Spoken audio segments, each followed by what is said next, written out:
নমস্কার বন্ধুরা, ডলি রন্ধনশালায় সবাইকে স্বাগত। আজকে তোমাদের সাথে শেয়ার করব ডিম বেগুন দিয়ে দারুণ একটা টেস্টি রেসিপি। আর এই রেসিপিটা দিয়ে তোমরা গরম গরম ভাত, রুটি, পরোটা সব কিছুই কিন্তু খেতে পারবে। ভাত বা রুটির সাথে এরকম এক পিস বেগুন থাকলে আর কিন্তু কিছুই লাগবে না। তোমরা হয়তো বেগুনের অনেক রকমের রেসিপি বানিয়ে খেয়েছো, তবে একবার হলো তোমরা বেগুনের এই রেসিপিটা বানিয়ে দেখো। যেমন খেতে টেস্টি হয় তেমনই কিন্তু বানানো সহজ।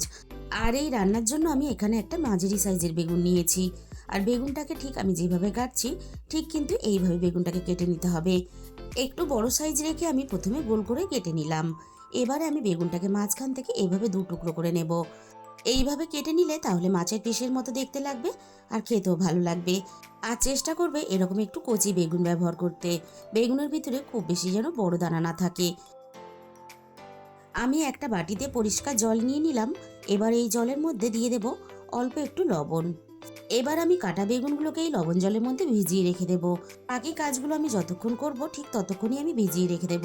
আর এইভাবে লবণ জলের মধ্যে ভিজিয়ে রেখে দিলে তাহলে বেগুনের কালো কষটাও খুব তাড়াতাড়ি বেরিয়ে যাবে আর বেগুনগুলো ভিতর থেকে নরম হয়ে যাবে। এবার আমি বেগুনগুলোকে একটা সাইডে রেখে দেব আর বাকি কাজগুলো করে নেব। আমি আরও এখানে একটা বাটি নিয়ে নিয়েছি। এবারে আমি এই রান্নার জন্য দুটো ডিম ভেঙে নেব। আর বেগুনের পরিমাণ বুঝে তোমরা ডিমের পরিমাণটা ব্যবহার করবে।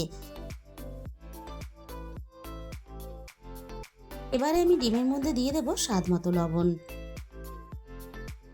আর অল্প একটু হলুদের গুঁড়ো দিয়ে দেব। এবারে আমি দিয়ে দেব এখানে অল্প একটু লঙ্কার গুঁড়ো।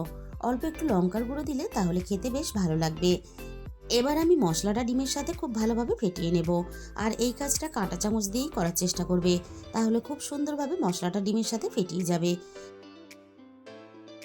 আর দেখো এদিকে লবণ জলের মধ্যে বেগুনগুলোকে একটু ভিজিয়ে রাখার জন্য বেগুন থেকে সুন্দরভাবে কিন্তু কালো কষটা বেরিয়ে গেছে। আর বেগুনগুলো বেশ ভালোভাবে অনেকটা নরম হয়ে গেছে। এবার আমি বেগুনের মধ্যে দিয়ে দেব আরও একটু স্বাদ মতো লবণ। এবার আমি লবণ দিয়ে খুব ভালোভাবে বেগুনটাকে মেখে নেব। আর লবণ দিয়ে মাখার পরে বেগুনটা কিন্তু খুব বেশিক্ষণ রাখা যাবে না, তাহলে বেগুন থেকে জল ছেড়ে দেবে। বেগুনটা লবণের সাথে মেখে নেওয়ার সাথে সাথেই কিন্তু বাকি কাজগুলো করে নিতে হবে। এবার আমি বেগুনের সাথেই ফেটিয়ে রাখা ডিমটাকে দিয়ে দিলাম।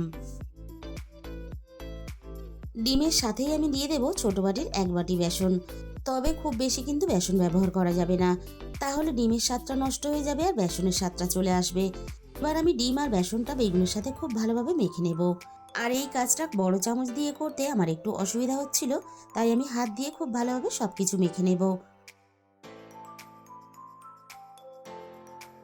সবকিছু একসাথে খুব ভালোভাবে মেখে আমি রেডি করে নিলাম। এবার আমি কড়াইয়ের মধ্যে দিয়ে দেব প্রয়োজন মতো সর্ষের তেল। তেলটাকে আমি মিডিয়াম আছে খুব ভালোভাবে গরম করে নেব। এই রান্নার জন্য তেল কিন্তু খুব বেশি ধোঁয়া ওঠা গরম করা যাবে না।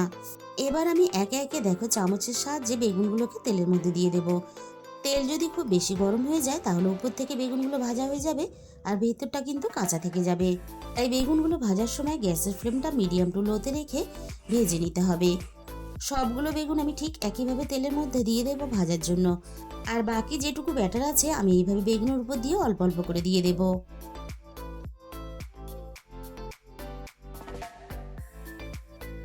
আর বেগুনের পিসগুলো যাতে একটার সাথে একটা লেগে না যায় তার জন্য একটু কাঁচা অবস্থাতেই আমি খুন্তি দিয়ে একটু কেটে দিলাম, তাহলে একটার সাথে আর একটা লাগবে না।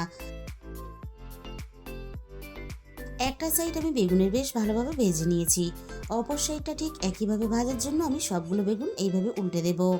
আর বন্ধুরা, এইভাবে বেগুন ভেজে শুধু যে তরকারির সাথে খেতে ভালো লাগে তা কিন্তু না, বিকেলে গরম গরম চা বা কফির সাথে তোমরা স্ন্যাক্স হিসাবেও কিন্তু এইভাবে বেগুন ভেজে খেতে পারো। এবার আমি মিনিট দুয়েকের মতো একটু ঢাকা দিয়ে দেব। অনেক সময় বেগুনের খোসা কিন্তু মোটা হয়, এইভাবে যদি একটু ঢাকা দেওয়া হয় তাহলে বেগুনের খোসাটা খুব সুন্দরভাবে নরম হয়ে যাবে। এবার আমি তোমাদের দেখিয়ে দেবো, দেখো বেগুনটা কত সুন্দরভাবে নরম হয়ে গেছে। বেগুনগুলো কিন্তু আমার ভাজা রেডি হয়ে গেছে। এবার আমি সমস্ত ভাজা বেগুনগুলোকে কড়াই থেকে নামিয়ে নেব।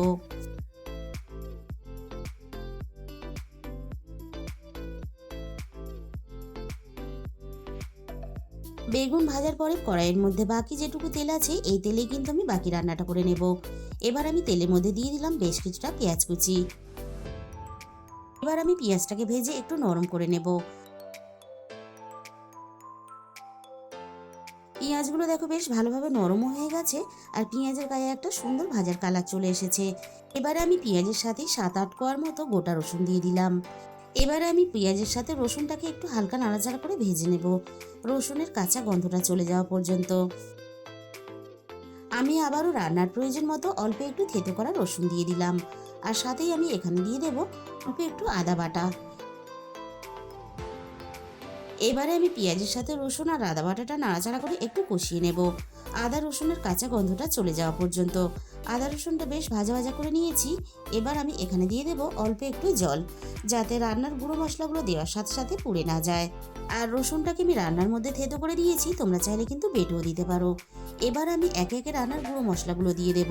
প্রথমে আমি দিয়ে দিলাম রান্নার প্রয়োজন মতো হলুদের গুঁড়ো, আর দিয়ে দিলাম ঝালের জন্য লঙ্কার গুঁড়ো।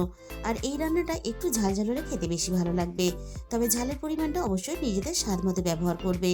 আর সবশেষে আমি দিয়ে দিলাম রান্নার প্রয়োজন মতো ধনে গুঁড়ো। এবারে আমি সমস্ত মশলা পেঁয়াজের সাথে খুব ভালোভাবে সময় নিয়ে কষিয়ে নেব। মশলা আর পেঁয়াজ একসাথে আমি দেখো খুব ভালোভাবে কষিয়ে নিলাম। এবারে আমি রান্নার মধ্যে দিয়ে দেব একটা ছোট সাইজে টমেটো কুচি,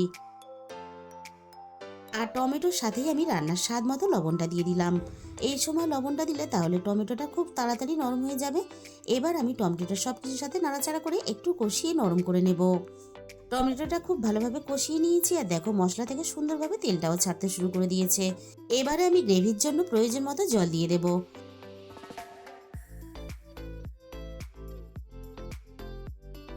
এবারে আমি সবকিছু একসাথে নাড়াচাড়া করে খুব ভালোভাবে মিশিয়ে দেব। এবারে আমি গ্রেভিটা হালকা একটু ফুটে ওঠার জন্য অপেক্ষা করব। গ্রেভিটা বেশ হালকা ফুটতে শুরু করেছে। এবার আমি একে একে ভেজে রাখা বেগুনগুলোকে গ্রেভির মধ্যে দিয়ে দেব। বন্ধুরা, একদিন হলেও তোমরা এই রেসিপিটা বানিয়ে দেখো, বাড়ির ছোট থেকে বড় কিন্তু সবাই খেতে পছন্দ করবে। একঘেয়েমি বেগুনের রেসিপি বারবার না বানিয়ে একদিন তোমরা বানিয়ে দেখো। এবার আমি গ্রেভির সাথে বেগুনটা নাড়াচাড়া করে খুব ভালোভাবে মিশিয়ে দেব, আর গ্যাসের ফ্লেমটা একেবারে লোতে রেখে মিনিট 5 মতো আমি রান্নাটা করে নেব ঢাকা দিয়ে। যেহেতু বেগুনগুলো আগে থেকেই খুব ভালোভাবে সিদ্ধ হয়ে আছে, তাই খুব বেশিক্ষণ কিন্তু রান্না করার প্রয়োজন নেই। আর রান্নাটা কিন্তু আমাদের প্রায় রেডি হয়ে এসেছে। রান্নাটা আমি ভালোভাবে করে নিয়েছি। এবার সব শেষে আমি এখানে দিয়ে দেব অল্প একটু ধনেপাতা কুচি। এবারে আমি একটা প্লেটের মধ্যে পরিবেশন করে তোমাদের খুব কাছে থেকে দেখিয়ে দেব। রান্নাটা দেখতে যতটা লোভনীয় হয়েছে, খেতে কিন্তু তার থেকে অনেক বেশি ভালো হয়। তাহলে বন্ধুরা, আজকের এই রেসিপিটা শেষ পর্যন্ত দেখার পরে তোমাদের যদি ভালো লেগে থাকে তাহলে ভিডিওতে একটা লাইক করে দিও, আর নিজেদের বন্ধুদের মধ্যে শেয়ার করে দিও। আর যে সমস্ত নতুন বন্ধুরা এখনো পর্যন্ত আমার চ্যানেলটাকে সাবস্ক্রাইব করোনি, এরকম নতুন ঘরোয়া রেসিপি পেতে আমার চ্যানেলটাকে সাবস্ক্রাইব করে আমার পাশে থাকার অনুরোধ রইল। আর তোমাদের মূল্যবান সময় দিয়ে আমার এই রেসিপিটা এতক্ষণ সময় ধরে দেখার জন্য তোমাদের সবাইকে অসংখ্য ধন্যবাদ। আজকে তাহলে এই পর্যন্ত।